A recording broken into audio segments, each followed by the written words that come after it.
আমার ভাসুর আসার ২ মাস পরে আমার যা আর সবাই জানালো যে সে কনসিভ করেছে। যাতে সবাই বোঝে যে বাচ্চাটা ভাসুরের। তার ৩-৪ মাস পর আবার আমার ভাসুর চলে গেল। আমার হাসব্যান্ড আর আমার যা মিলে শাশুড়িকে বোঝালো যে এই ভাব্যির প্রচুর কমপ্লিকেশন আছে, বাচ্চাটাকে একটু আগেই করিয়ে দিতে হবে ডেলিভারি। তো আমার শাশুড়ি মাও তাই বুঝছিল। কিন্তু তা তো নয়। সময়টা তো ২ মাস কমিয়ে বলা। তা সেই হিসাবে ঠিক সময় মতোই ডেলিভারি হয়ে গেল। কিন্তু দেখা গেল ডেলিভারির পর বাচ্চাটা বাঁচেনি, মৃত বাচ্চা সে জন্ম দিয়েছে। তা আমার যা বাড়িতে এসে তো প্রচন্ড কান্নাকাটি স্বাভাবিক হবেই, কিন্তু তখন আমি তার সামনে এসে বললাম যে আমি সবচেয়ে খুশি হয়েছি আজকে তোমার বাচ্চাটা বেঁচে থাকলে আমার যেটা হওয়ার কথা, তোমার বাচ্চাটা মারা যাওয়াতেই বোধহয় আমি আজকে সবচেয়ে বেশি খুশি হয়েছি। তা আমার যা তো এটা শুনে আমাকে তো শাপান্ত করে গেল।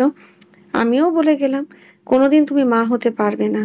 এই মা ডাকটা আর কোনোদিনও তুমি শুনতে পারবে না। আমার একটা কথায় তোমার আজ এত খারাপ লাগছে? তুমি তো আমার পুরো জীবনটাই ধ্বংস করে দিয়েছো। সে বলছে, তুমি এত বড় কথা বললে? আমি তো বললাম, হ্যাঁ, এত বড় কথাই তো বললাম। আমার মতো একটা সাধারণ মেয়ের জীবন তুমি ধ্বংস করেছো, আমি এটুকু বলতে পারবো না? কিন্তু আমার পরে প্রচন্ড খারাপ লাগলো। এটা আমার বলা উচিত হয়নি, এটা আমি জানি। কিন্তু আমি আর নিজেকে সেদিন ধরে রাখতে পারিনি। সে আমার হাসব্যান্ডকে এই কথাগুলো সব লাগালো। ৪ বছরের সম্পর্কে আমার হাসব্যান্ডের সঙ্গে যাই হোক, সে আমার গায়ে কোনোদিন হাত তোলেনি। এবার আমাকে সে প্রচন্ড মারধর করলো। আমার গাল মুখ সব ফেটে রক্ত বেরোতে থাকলো। এবার আমি ঠিক করলাম যে ব্যাগ গুছিয়ে এবার আমি বাবার বাড়ি যাবই। আর আমি এখানে থাকবো না, সহ্য করতে পারছি না। আমি বাবার বাড়ি চলে গেলাম। আমার শাশুড়ি সব জানলেও কিছু করে উঠতে পারলো না। কিন্তু ওখানে গিয়ে দেখি ৩-৪ ঘন্টার মধ্যে সে আমার হাসব্যান্ড গিয়ে হাজির। সে তো ভয়ে আছে। আমি আবার ওখানে সবাইকে সবকিছু বলে দিই। এই ভয়ে তো রয়েছে। তা সবাই বুঝতে পারলো আমাকে, ভাবিকে আমি শুধু বললাম কি ঘটনা ঘটেছে। সে বলল, ঠিক আছে, শক্ত হও। ইতিমধ্যে আমার হাসব্যান্ডকে দেখে বাড়ির লোক তো যথারীতি গলেই গেল। সে বলছে, ঠিক আছে, আমি আজকেই নেব। কিন্তু ভাই বলল যে না, আজ রাত্রিটা থেকে যাও। হায় মাপ টাপ চাইলো। তারপরে বলল, ঠিক আছে, কাল সকালে যেও। আমি তো যেতে চাই না, কিছু তো করার নেই। জামাই যা খুশি করুক, সবার কাছে সে সব তার দোষ মাপ হয়ে যায়, সব দোষ মেয়েদের মানিয়ে নিয়ে চলতে হবে। আবার চলে আসলাম পরের দিন।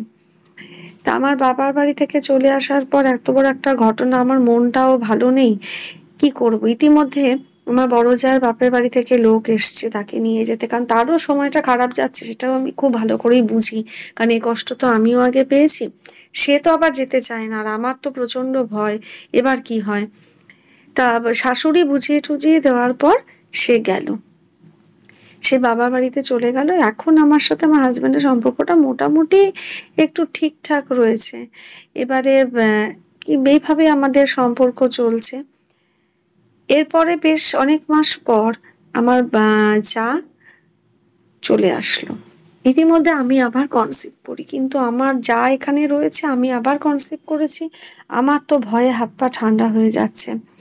এবারে আমি একবার অসুস্থ হয়ে পড়লাম, হসপিটালে নিয়ে গেছে। ডাক্তার বলে দিয়েছে যে বাচ্চাকে বাঁচাতে চাইলে মাকে খুব রিল্যাক্সে রাখতে হবে, শান্তিতে রাখতে হবে। কারণ এর আগের বাচ্চাটা নষ্ট হয়ে গেছে, তো ইনার ক্রিটিক্যাল কন্ডিশন। এবার আমি আর কিছুতেই ও বাড়ি যাব না। আমি জোর জবরদস্তি করে আমি চলে গেলাম আমার বাবার বাড়িতে। কারণ হসপিটাল থেকে বাবার বাড়িটা বেশ কাছেই ছিল। তা আমার হাসব্যান্ড বলল, ঠিক আছে, আজকের দিনটা থাকো, আমি কাল তোমাকে এসে নিয়ে যাব। আমি তো অস্থির চিন্তায় পড়ে গেছি। আমার ভাইয়ের বউ জিজ্ঞাসা করলো, এইভাবে টেনশন করছো কেন? বাচ্চা পেটে আছে, তোমার তখন খুশি থাকার কথা, তা এইভাবে মন খারাপ করলে খারাপ হবে। তা আমি তখন ভাইয়ের বউকে জড়িয়ে ধরে কাঁদতে শুরু করলাম যে তুমি ভাইকে আর মাকে বোঝাও, বাচ্চাটা যতদিন না হয় আমি কিছুতে ও বাড়ি যাবো না, এখানেই থাকবো। আমার ভাইয়ের বউ খুবই ভালো, সে ব্যাপারটাকে খুব সুন্দর করে হ্যান্ডেল করলো। সে মাকে ভাইকে বোঝালো এবং আমার হাসব্যান্ড আসলেও তাকে বোঝানো হলো। তখন আমি তাকে বললাম, ডাক্তার বারবার বলেছে আমাকে ওষুধ খাওয়ানো হয়েছে, একবারও কি বড়দিকে বা যাকে আমার জিজ্ঞাসা করা হয়েছে যে কে ওষুধ খাওয়ালো? তখন আমার হাসব্যান্ড দেখি একটু ভয়েই আছে যে সব কথা যদি আমি আরো বলে দিই বাড়িতে। তখন সে বলল, ঠিক আছে, আমি বাড়ি গিয়ে জিজ্ঞাসা করব যে ঘটনাটা সেবার কি হয়েছে, এতদিনে তার মনে হয়েছে। আমি আমার বাচ্চাটাকে সেফ রাখার জন্য এখানেই থাকবো, কিচ্ছু করার নেই। বারবার ডাক্তার বলেছে এইবারেরটা খুব ক্রিটিক্যাল। এবার আমার হাসব্যান্ড হয়তো একটু বুঝতে সত্যিই পারলো। বাড়ি গিয়ে সে তার বৌদিকে অনেক কিছু জিজ্ঞাসা করার পর স্বীকার করেছে, হ্যাঁ, আমি মেডিসিন দিয়েছি। এই কারণে বাচ্চাটা নষ্ট হয়ে গেছে। আমার হাসব্যান্ড কিন্তু আর জোর করলো না। তখন বলল, ঠিক আছে, যতদিন বাচ্চা না হয় তুমি এখানে থাকো। আমার শাশুড়ি মারও এতে দেখলাম সায় রয়েছে। এবারে আমার তো সময় পেরিয়ে গেল। এবার যথাসময়ে একটি সুস্থ সবল সন্তান হলো, আমার ছেলে হলো।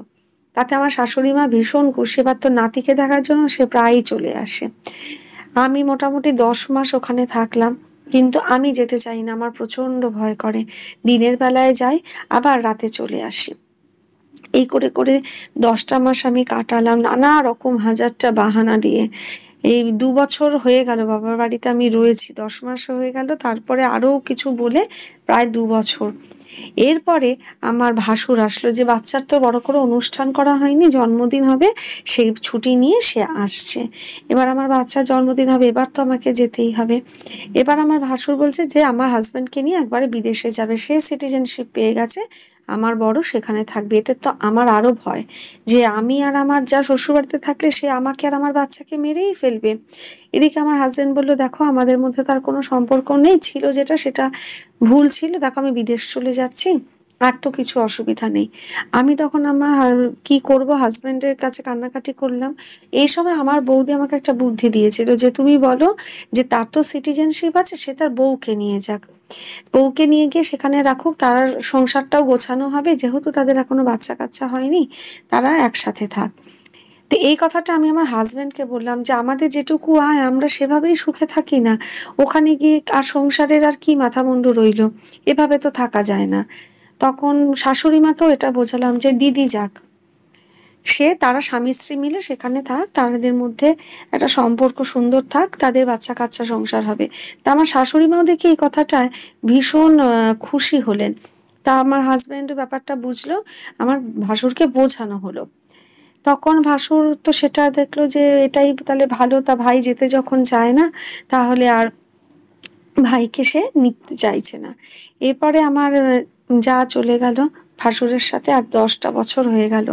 আমরা কিন্তু ঠাকুরের কৃপায় এখন ভালোই আছি। একটা ছেলের পর আমার একটা মেয়ে সন্তানও হয়েছে। কিন্তু আজকে 10টা বছর হয়ে গেল বিদেশে আছে, কিন্তু তাদের কোনো রকম সন্তান হলো না। এটা এখন আমার ভীষণ গিল্টি ফিলিংস হয়, কেন আমি তাকে সেদিন এ ধরনের কথা বলেছিলাম। কিন্তু কেন বলেছিলাম সেটা একমাত্র আমিই জানি। আমার ভেতরটা জ্বলে পুড়ে শেষ হয়ে যাচ্ছিল। আমাদের মধ্যে কারোর সাথে আর কারোর কথা হয় না। আমি আর আমার হাসবেন্ড সংসারে ভালো আছি, তবে আমি এখন সত্যি মনে প্রাণে কামনা করি তারও যেন একটা সুস্থ সবল সন্তান হয়, সেও যেন মা ডাক সত্যি শুনতে পায়। কেমন লাগলো জানাবেন।